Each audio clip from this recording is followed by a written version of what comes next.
10 ದಿನಗಳ ಹಿಂದೆ Cubbon park metro station ಸಮೀಪ ಮರದ ಕೊಂಬೆ ಮೆಟ್ರೋ ಹಳಿ ಮೇಲೆ ಬಿದ್ದು ಸಂಚಾರದಲ್ಲಿ ಭಾರಿ ವ್ಯತ್ಯಯ ಆಗಿದ್ದನ್ನು ನೀವೆಲ್ಲ ಗಮನಿಸಿದ್ರಿ.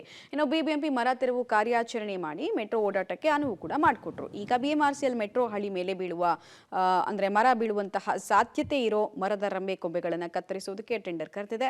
ಮುಂದಿನ ವಾರ ಮೆಟ್ರೋ ಹಳಿಗೆ ಹೊಂದಿಕೊಂಡಂತೆ ಇರುವ ಅಥವಾ ಮೆಟ್ರೋ ಹಳಿ ಮೇಲೆ ಬೀಳೋ ರೀತಿಯ ರಂಬೆ ಕೊಂಬೆಗಳನ್ನು ತೆರವು ಮಾಡೋದಕ್ಕೆ ಮುಂದಾಗಿದೆ.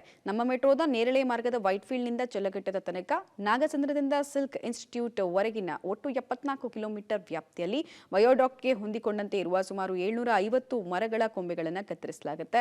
ವರ್ಷಕ್ಕೆ 2-3 ಬಾರಿ ಟೊಂಗೆಗಳನ್ನು ಕತ್ತರಿಸಲಾಗುತ್ತೆ. ನೇರಳೆ ಮಾರ್ಗದಲ್ಲಿರುವಂತಹ 370 ಹಾಗೂ ಹಸಿರು ಮಾರ್ಗದಲ್ಲಿರುವ 380 ಮರಗಳ ರಂಬೆ ಕೊಂಬೆಗಳನ್ನು 30 ಮೀಟರ್ ಕತ್ತರಿಸೋದಕ್ಕೆ ಬಿಎಂಆರ್ಸಿಎಲ್ ಸುಗಮ ಸಂಚಾರಕ್ಕೆ ಸಂಬಂಧಪಟ್ಟಂತೆ ಯೋಜನೆಯನ್ನು ರೂಪಿಸಿದೆ. ಇದಕ್ಕಾಗಿ 36 ಲಕ್ಷ ರೂಪಾಯಿ ಮೌಲ್ಯದ ಬಿಡ್ ಕೂಡ ಆಹ್ವಾನಿಸಿದ್ದು, ಇದಕ್ಕಾಗಿ 60 ಟನ್ ತೂಕದ ಹೈಡ್ರಾಲಿಕ್ ಕ್ರೇನ್ ಮತ್ತು ಮರದ ಕೊಂಬೆ ಕತ್ತರಿಸುವಲ್ಲಿ ನುರಿತ ಕಾರ್ಮಿಕರನ್ನ ಒಳಗೊಂಡ ಸಂಸ್ಥೆ ಬಿಡ್ನಲ್ಲಿ ಭಾಗವಹಿಸುವುದಕ್ಕೆ ಷರತ್ತನ್ನು ವಿಧಿಸಿದೆ.